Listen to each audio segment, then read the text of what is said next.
So question 4, how did you use media technologies in the construction, research and planning and evaluation stages?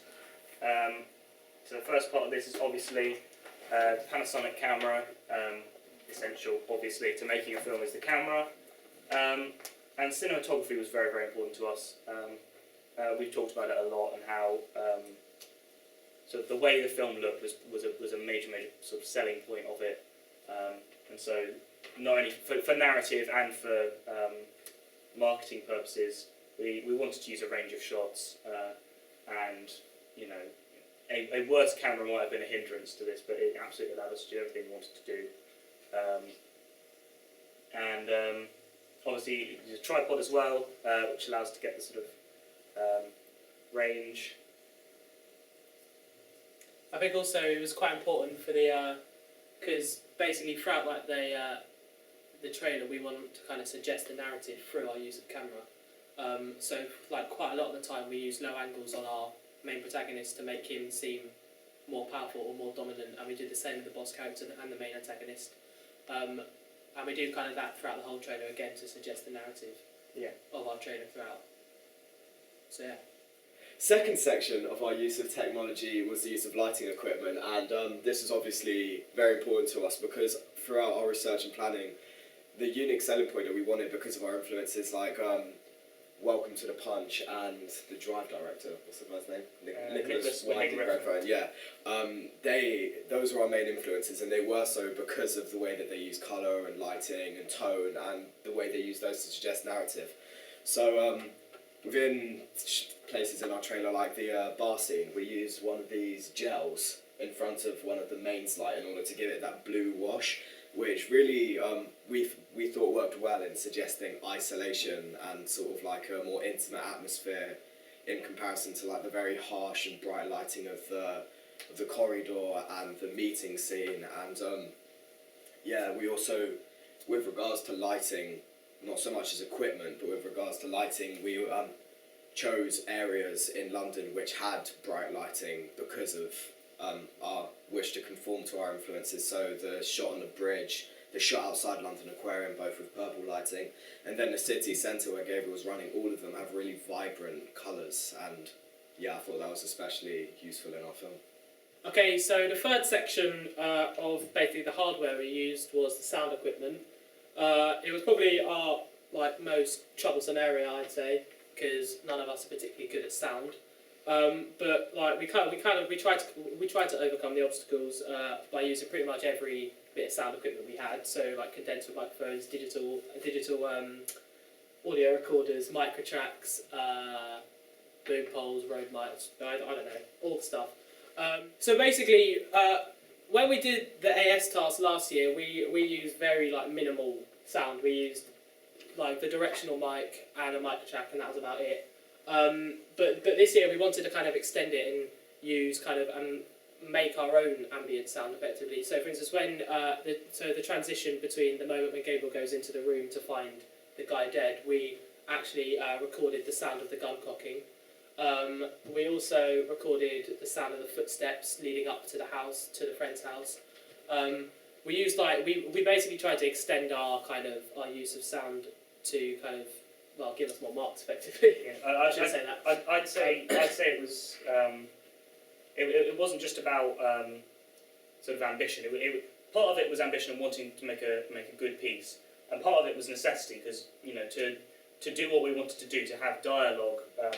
So particularly in our in our AS we only had a voiceover, which only required a microtrack.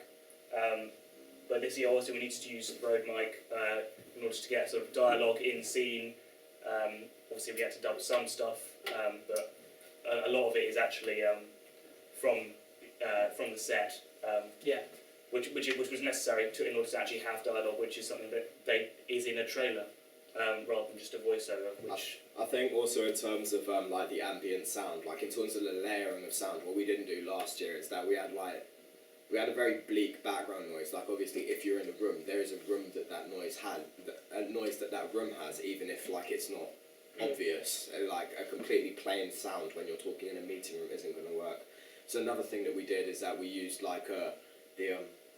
the roof sound. But The yeah, room sound. We used the room sound. We called it the room sound and layered it underneath the actual dialogue in order to give it like a more lifelike effect. I mean, yeah, it's like there were lots of moments in the trailer where we had to kind of re-record the dialogue because the actual the ambient sound was too loud. But we basically just went up to a quiet room and recorded that separately, and it fitted quite nicely over the top. I think it worked quite well in the end. I mean, the sound is probably our weakest area, I'd say, but I feel like we dealt with it the best we could.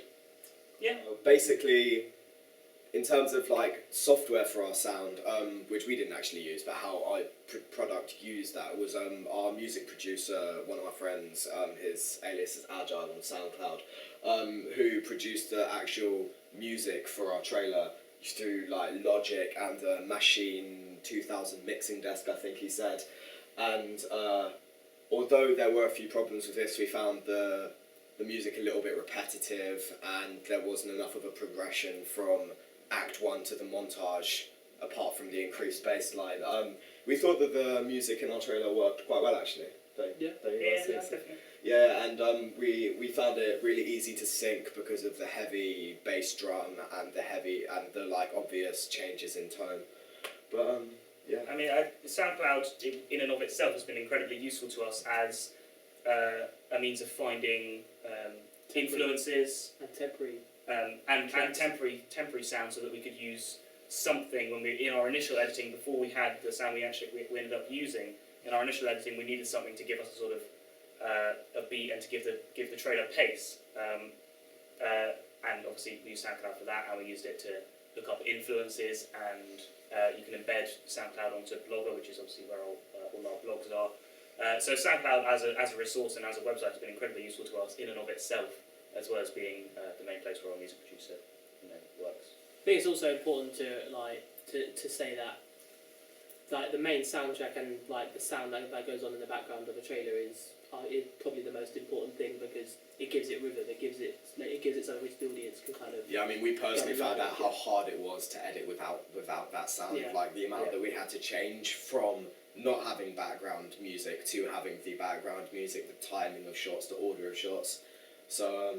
Well, I think that's especially true for our genre as well. I think our genre, the thriller genre, especially crime thriller and sort of modern crime thrillers, they absolutely need this sort of pace going through it. Yeah. Whereas if we'd done a romance, it might not have needed that. If we'd done horror films often have that sort of discordant sound, but for our genre we absolutely needed that, and we got it, which is good. So Final Cut, we used Final Cut Pro X as our editing software for the project. It's proven incredibly useful. It's fairly intuitive software, and other than in our AS production, we had very little to no expertise in the software. So it's been a blessing, really. Where originally we might have just been using sort of trims and stuff in our AS project, where we've got the ropes, and it's we're using shortcuts a lot, and the blade tool is really useful for getting it really sort of trimmed down, making the trailer look absolutely as slick as it can. One of the key things about Final Cut, one of the key features that we used is the colour match feature, whereby you can match one shot and then select a shot you want to give it sort of the colour of. And for a project that's so based on colour like ours, really that's been invaluable. And I think it's allowed us to get sort of the vibrancy and also the consistency that we wanted. So where we want certain shots to be a certain colour and certain other shots to be another colour, and it allowed us to denote both settings. So it allowed us to differentiate between, say, the bar and the friend's house really usefully to, the green and the sort of paler blues in the friend's house compared to the sort of deep dark blues of the bar, and then they're right next to each other. And I think without the colour match and without actually our use of lighting as well, obviously has been played a big role in that. But without our sort of control of colour that Final Cut gave us, it might have been more difficult to tell between sets and more difficult for us to denote tone and create what I think is quite a dramatic trailer. I think we've kind of nailed it there. I think as well it's important to say that we used Final Cut not just in the trailer, we used it in the evaluations as well. We used with the director's commentary in the question 2 where we used the split screen idea. So we transformed the images and moved them so we could. Which was totally new to us. We never sort of played with that before, because obviously that doesn't really play into the genre or the sort of form of a trailer, which is all we've been working on really. This will be edited in Final Cut, although this will be more straightforward than the film or the split screen, which took a long time. But it's allowed us to do everything we wanted to. Okay, so Photoshop. It's something over the 2 years, especially this year, we've used an increasingly large amount. We use it a lot, especially for the ancillary tasks, the magazine and the poster. We used it completely for that. Apart from when we took the photos and then we uploaded them into a raw format on Photoshop and then manipulated it. Like for instance, Joe on his, he used the Spot removal the spot removal tool. He even made our lead protagonist have a beard. We don't know how he did that, but he did that somehow. So then we put it into Photoshop, and I personally became aware of the magic wand tool in Photoshop, which made my life. It was amazing. It basically meant that I could crop whatever I wanted out and then put it onto my poster or magazine cover, which I did a lot. I'd say Photoshop was extremely important to us. I don't know where I'm going with this now. No, I think I also used very briefly Illustrator, which is from the same Adobe package, to create the logo for my magazine. But and the sort of synergy between the two, Photoshop and Illustrator, made it so easy to just sort of move that from one place to another. Photoshop's a great tool in terms of being able to first manipulate the images in raw form and then and then essentially do whatever we wanted to them. Really, we've come on leaps and bounds from where we were at the beginning of the year, which was with fairly minimal knowledge of Photoshop, to the extent that we're now for this question we're making that you'll see above this video. There's that sort of advert style thing, which we thought was a good way to both sort of give an overview of all the technology we've used and also use Photoshop again, which has been pretty much essential to certainly the ancillary task has been the essential thing.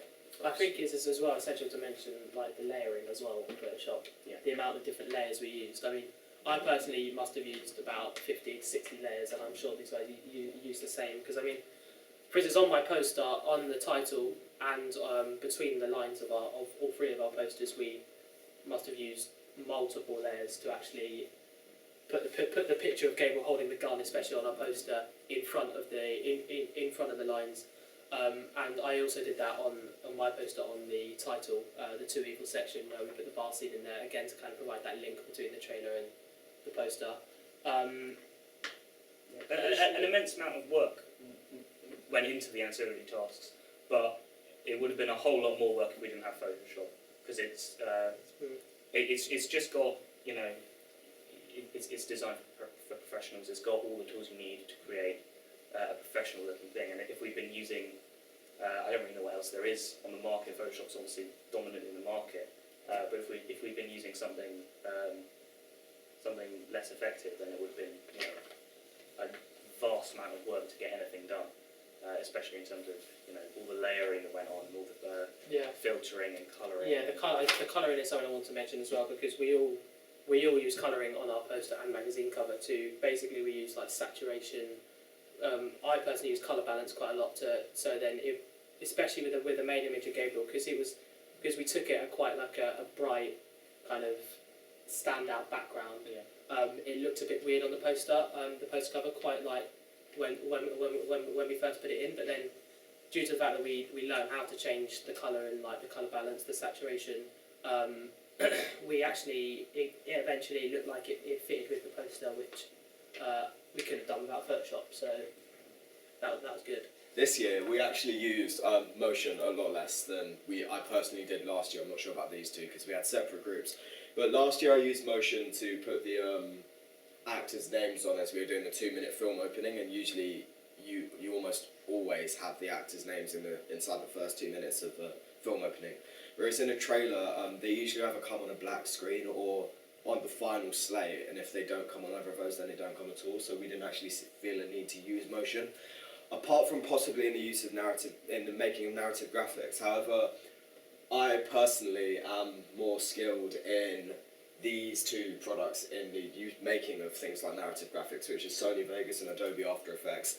And basically how that's done is the effects are made using the various like generators in After Effects, such as particle generators, lens flares and things like that, where I'd colorize and manipulate what I was making.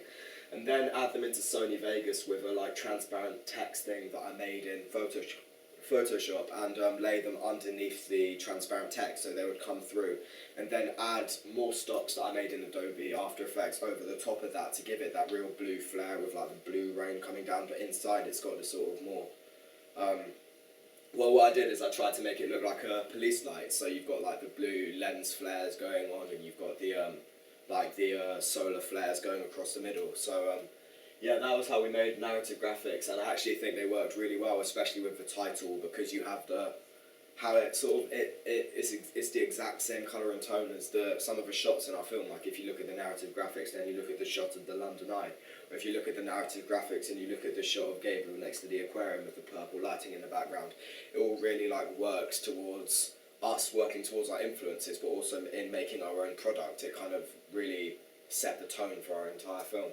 I think it also worked. It also worked really well with the sound as well. The way like the sound of like the soundtrack began to slow down and the title came up quite slowly as well. And I felt it kind of there was this big climax building, and then it kind of got to that point, and it kind of was. I felt it was like quite emotive, personally, which I thought was good. Yeah, it was a strong way to end the trailer. I think Yeah. was with that sort of fade out, and that's such a thing you see in quite a lot of recent film trailers. You see the sort of fade out and sort of slightly discordant, almost horror. Like the ambiguous ending kind of ending, and it's sort of rather than having this sort of big punchy ending, which an audience can actually forget, it has this sort of lingering effect that leaves the audience thinking about it for a little while afterwards, and that sort of can have a pretty profound effect, I think. Okay, so social media. This is something we didn't use at all at the AS level last year, did we? Not really. Well, I say didn't use at all. We didn't use Instagram, Twitter, or Facebook at all really last year. But we felt this year that it would be good to use them because obviously we've been learning about postmodernism and Web 2.0, and we realised the importance of these softwares, that kind of reaching an audience and creating that niche audience and all that. Kind of like the audience stuff, which is extremely important to us because obviously it's the most important thing to a film. So we used Instagram, Twitter, and Facebook to basically promote all three of our media packages. We put pictures of our ancillary tasks and videos of our trailer on Facebook, Twitter, and Instagram. Obviously, Instagram we put we put more kind of photos on, whereas Facebook we put videos on, and Twitter we put links to Facebook and Instagram effectively. So it could kind of we wanted to create that kind of synergy between all three products effectively. Facebook and Instagram were especially useful for the evaluation question.